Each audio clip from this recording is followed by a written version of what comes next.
what is the horror flick, digger dish, super six, big Mitch. And I'm kicking in doors with all three O's. And I'm bringing 28 101s because we Vegas sons. It's the Meadowlands. It's the Meadows, man. Y'all already know what it is with me, right? Yeah, y'all know I'm on them things. Come on, man. Big Bolo Yang. Bam! You can't hang. You already know, man. Let it rain. Nah.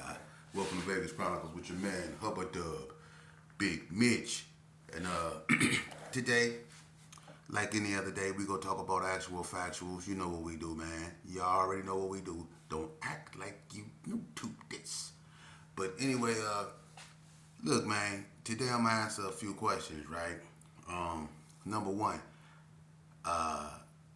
as far as the relationship, and I spoke on this before, so I'm not gonna go all up into that. As far as the influence of California and Vegas, you know, this is where it ends right here. Look, Cali and Vegas, when California cats like back in '89 and '90 and stuff like that, when a big influctuation of California dudes was coming out here, I'm gonna tell you what really happened, man.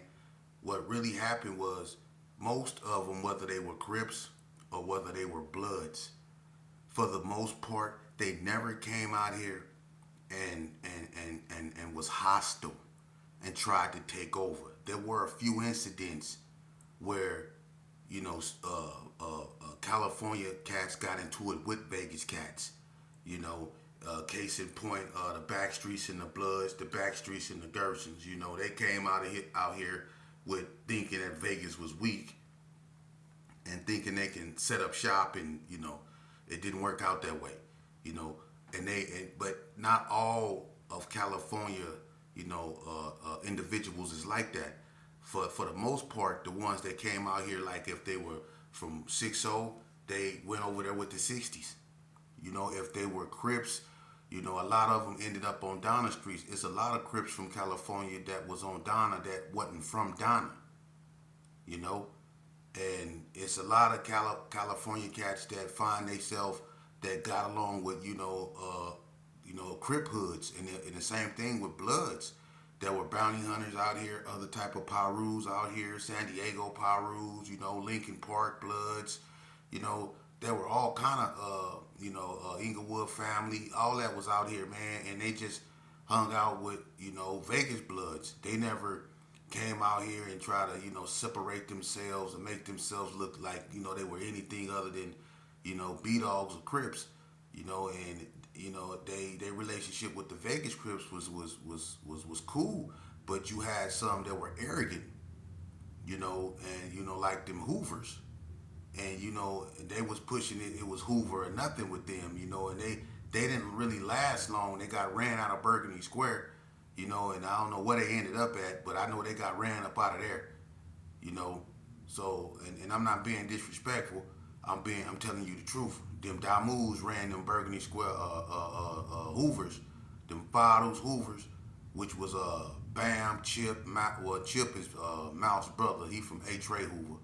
But, you know, Terrell, Baby Doll, all them got ran up out of there. You know, so, but for the most part, the Cali boys and the Vegas boys, they never really have issues. Now, the people that Vegas really gets into it with when they come out here because of the arrogance, and I'm going to be honest with you, Cali and Vegas got a lot in common. So they rock together for the most part. But when places like Detroit and Chicago come out here, you know, they have this arrogance that they just like the coldest, you know, on the planet, you know, and everybody got hitters in their hood. Everybody got hitters in their states. Everybody got busters in their states. But for some reason, you know, a lot of cats from Detroit, you know, and I'm not saying all, but a lot, especially Detroit, they, you know, and they hang out on the outskirt Naked City area, you know, over there on Van Patten, all over there. You know, they be over there in that area, you know, over there thick, you know, and they don't like Vegas, you know, and for whatever reason, they think that they all that, and there be a lot of conflict. But see, what end up happening is that they go to prison, and you know, regardless of how you feel about Vegas dudes, this still is Las Vegas, Nevada. So when you go to the prison system, you find out the hard way that you a minority out here, man. And a lot of those cats, they get hollered at in the penitentiary.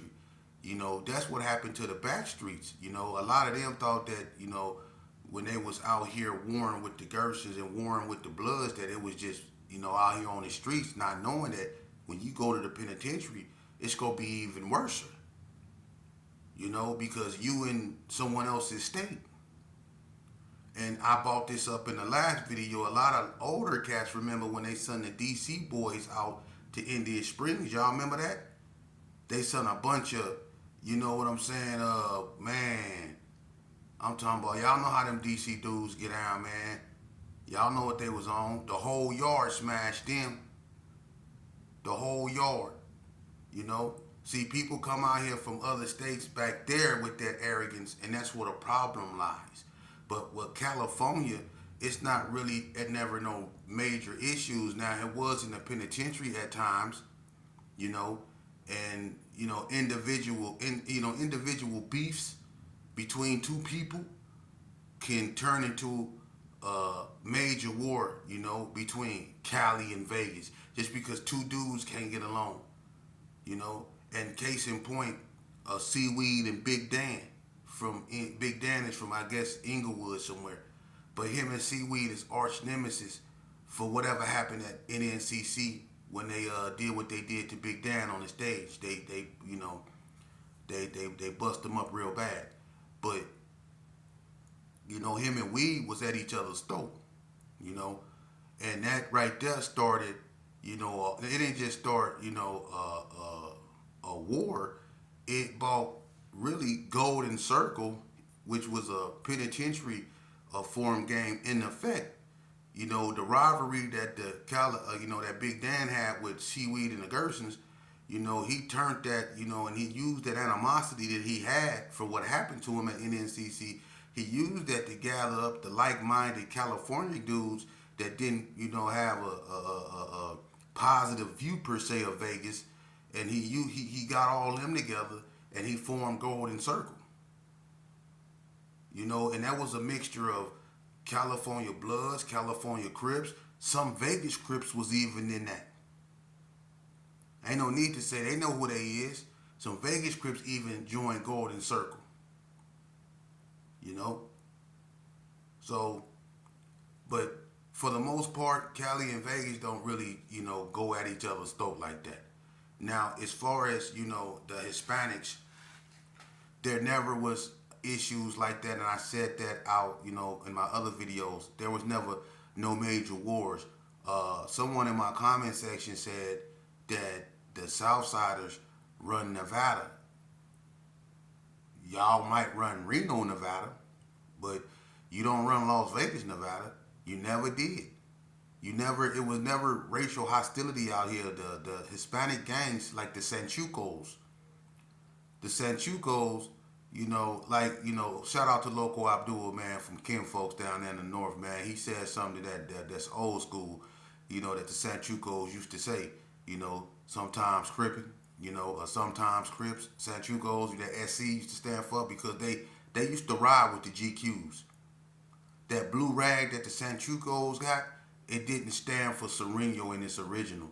The original blue rag that the Sanchucos wore didn't stand. It wasn't a Sereno rag. That rag stood for their solidarity with them GQs. For real. It was a certain year that Sanchucos and all them 28th Street and all them turned Little Locos and all them turned Sereno. Like that. For real. But that blue rag right there that the Sanchucos used to wear, you know, that symbolized their relationship with the GQs, and the Little Locos had a relationships, and they used to wear blue rags too with the GQs. I remember a fight in Elko. Elko had two kitchens. They had the old gymnasium, which they, you know, used as a kitchen, and they had the new part of the kitchen they built onto it. It was a big fight between the Bloods and the Crips in that kitchen. And I remember K-Mac from the hood, he got out, Psycho P, you know, it was a bunch, Spike from 60s. It was a bunch of dudes, Romeo from 60, everybody was scrapping. But the Little Locos, Droopy, Jamie Mendoza, Y'all remember Jamie, rest in peace, Droopy, he ran to Forrester dorm and got some bats and came back and gave them to the Crips. The little locos was riding with the Crips. See, the essays, the essays and the blacks, they were together. Well, the Crips and the essay was together. And what a lot of people don't know, and they don't want to hear this, but this is real, true, live facts. 28th Street, the oldest Hispanic gang, the second oldest gang in Vegas after Herbert Gerson. 28th Street in the beginning used to rock red. VTE, Dos Ocho, puto, used to rock red. They used to rock red. They did, and their allies was West Coast Bloods, because they went to school together. The West Coast Bloods grew up with the 28th Streets. The 28th Streets went to Madison. Yeah. And they also went to school together. Was it Fremont? But see, back in the days when you had Vegas and Fremont, back in the days, it was different than it is now. I think you went to the 6th grade in Madison. And in the 7th grade, you went to either Fremont, you went to Fremont or Vegas. I think it was Fremont, but the 28th went with the West Coast Bloods. They used to rock red. And they was in a conflict, a beef with the KBs. And I remember the incident outside of the school, I think it was Fremont, when the KB jumped up and kicked the bus window out. Remember that? That was on the news because it was one of the first time gang violence seeped into the school system. And this was in the mid-'80s. For real. So as far as the Hispanics go, there were never a war out here. They never ever sought to take over territory that you could say black gangs resided in. That never happened. There was never one war where a black gang and a Hispanic gang went right at each other. The little locos never went to war with the ABMs like that, or the hood, or the hard time hustlers. The Sanchucos never went to war with the Gersons or the West Coast Bloods or the Rolling 60s. That's unheard of. And there's so many blacks that's on 28th Street that you forget that 28th Street is actually a Hispanic gang, because it's so many brothers over there. It was so many brothers on 28th Street used to be the spot. Everybody know that. It was no racial hostility over there. They wasn't tripping like that. It's never been like that in Las Vegas. And that's crazy because people try to make it. It's never been like that. It's never been like that. We've never been enemies with the Hispanics out here. Whatever goes on in California between the blacks and the Hispanics, that never seeped out here. It never seeped out here. Where you see most of that at is in the penitentiary system. That's in the penitentiary. That's not really out here on the streets. It's not, and it never has been. If it has, it's been sporadic, very sporadic. There's never been nothing that kicked off a full-fledged war between blacks and Hispanic gangs. Never in Las Vegas. Even with what's going on in the prison system. What's going on in the prison system is a whole nother thing because it's a power struggle going on in there. And the only reason why the Serenos really hasn't taken over the prison system is because the blacks are not segregated.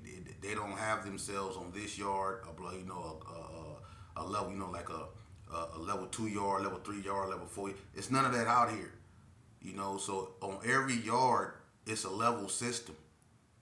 So you're gonna have a large amount of African Americans, inmates, and Hispanic inmates. But it's more African Americans. And they come together real fast. And you have African Americans not just from Las Vegas, but you also have African Americans from Oakland, African Americans from like Reno, African Americans from California, Southern California. You have African Americans from Texas. You have African Americans from all over that's out here in Las Vegas that get locked up and they go to prison. And once you in prison, if you're not a part of a gang, you're just black. So that's why it never, the Hispanics, the Sureños never took over. Now, as far as the northern Hispanics go, look, the most Norteño or northern Hispanics that I can say that I come across the most was the Fresno Bulldogs. I don't know if a lot of people know about Fresno or Bulldogs, but they cool, but it's like it's shady with them. They sometimey, but I'll say this right here. They align themselves with the blacks. They run with the blacks. But it's like it's not like no tight knit thing. It's just we on the yard together. We coexist together, but they can't be on the yard with no Serenios. So when the Fresno Bulldogs came through the system, they kept them in a whole PC, or they sent them to a place like Jean, Nevada, where there wasn't no Serenos because you couldn't have Serenos on the yard and Norteños on the yard. It's not that many Norteños in the state of Nevada. They mostly come through Reno because Reno is that's about the Bay Area a lot. So people from Stockton, Richmond, Oakland, Vallejo, Fresno, San Francisco, all them areas they come through Reno, and so the prison system have to shoot them to a yard that's safe for them where there's no Serenos. And there's been incidents where administration dropped the ball and them Serenos then got a hold of a couple of them bulldogs, man, and they turned them from bulldogs to chihuahuas for real. Them Serenos got a hold of them bulldogs and ate, but I ain't saying them, the bulldogs was weak. They didn't bow down, but they got crushed by them Serenos. So that's how it is out here, man, in Las Vegas when it come to that, man. There's no animosity like that. So to say that the Southern or the Southsiders run the state of Nevada, that's inaccurate. Nobody runs the state of Nevada, but when it comes to being the most organized, the Southsiders are the most organized. But that don't mean you can be organized, but that don't mean you're the strongest. The blacks are basically the most dominant, and I'm not saying that because I'm African American. I'm saying it because it's the truth. Now, the Serenos and their alliance with the white inmates, it's not as strong as it is in California. So it's not like that out here. But it is a power struggle going on, and probably one day they will take over. I don't know, but they are the most organized. I'll give them that. But they don't nobody run the prison system. Don't nobody run the state of Nevada, man. Can't nobody say that. Nobody, and I'm just keeping it real. And if anybody try to put that narrative out there, it's false, man. I did 20 years in the state of Nevada, in Nevada Department of Corrections, man. All right, 20 years. Don't nobody run that prison system. And I done been in every ride you can think of, and in every ride you win some, you lose some. But at the end of the day, the warden always get the last laugh. The warden run that prison, man. Okay? Because he decide or she decide when we come out and eat, or if we can come out and eat, or if we can eat at all. So that's who run that prison system for all the tough guys that want to be, make smart comments in the comment section. Don't nobody run the state of Nevada prison system. I'm just keeping that real. Okay? Now moving along. Another thing I want to talk about, man, when I got on here and I did an episode and I was talking about mental health and I was talking about what I went through, in mental health, man, a lot of people, I don't know if that turned a lot of people away, but it shouldn't, because my family member of mine, and my deepest condolences to the Morris's family. My mom's childhood friend Eileen lost a grandchild, and I just want people to understand, man, when people going through things, and look, living this destructive life, gang banging. Number one, what we see is unnormal. What we do is unnormal, you know, and the things we go through is unnormal, you know. And when we constantly do this on an everyday basis, alcohol consumption, drug abuse, violence, we not eating right. We all had the hot wing and 40-ounce diet. You know, we was all doing all that. You know, we wasn't eating right, we wasn't living right, we wasn't thinking right, and we wasn't acting right. Okay, when you do that for a certain for so long as your mind developing, see, you not going to school and living a normal life and eating healthy and doing the things a normal child do, go to bed when he's supposed to go to bed. See, we not doing that. We out there in the streets, we consuming Mad Dog and Old English and Night Train and Thunderbird and all this old Cisco and all that old stuff. You know, we out here doing things we not supposed to be doing, you know, and we getting ourselves, you know, unalived. You know what I mean? And we have to understand, man, when you live that type of life, man, and you go through that, even if you survive it, it has neurological effects on you, man. And we need therapy. We need to seek help. I be trying to say this in the videos.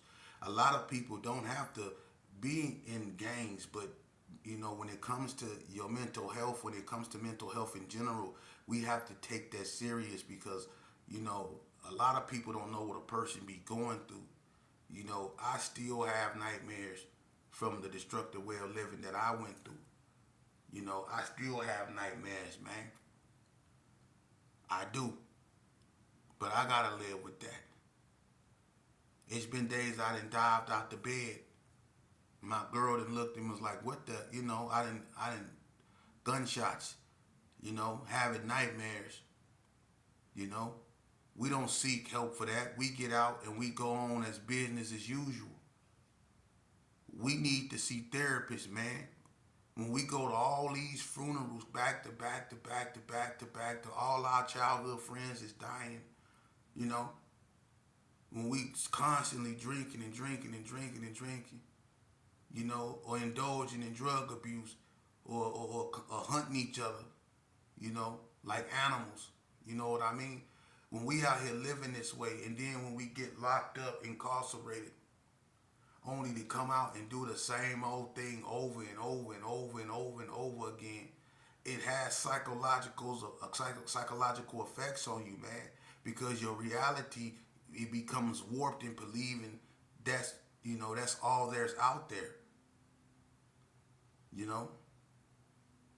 Cause when I was in the game, I didn't see myself doing nothing else. That's all I thought existed was what I was doing. I didn't know nothing beyond that. I couldn't comprehend nothing beyond what I thought I was, which was a GPK. I couldn't comprehend nothing beyond that. I couldn't see myself being nothing beyond that. And see, that's what I'm trying to tell you about the mental effects of living that life. Once you start calling yourself something or thinking yourself is something, you start to believe that. You see, they used to call me Demon. That was my name, Demon. And they called me Demon to the point to where I really thought I was a demon. I really did. And my behavior reflected that. You know? And that's what people don't understand. And some of my closest friends, look, man, some of my closest friends have been taken off this earth in some cold, cold ways, man. For real. My childhood friends. So my reality was always messed up, you know. To go to the penitentiary, not just for 20 years, but be in the penitentiary and find yourself doing whole time. When I mean doing whole time, I mean being in a room for 5 years. For 5 years, sometimes 3 years. But this your reality. A room, concrete, Look like an empty swimming pool, just gray everywhere. Concrete. That's your reality. If you don't read books, if you don't have a TV, you'll go crazy. You find yourself beating on the door, making beats.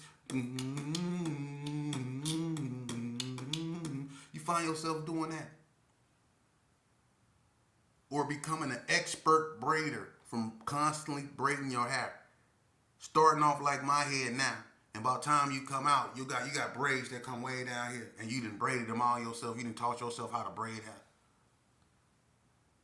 You see that?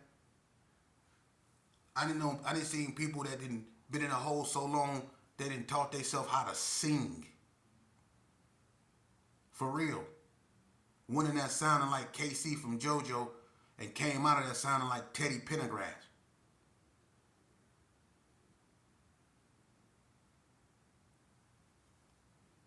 Y'all remember KC from JoJo?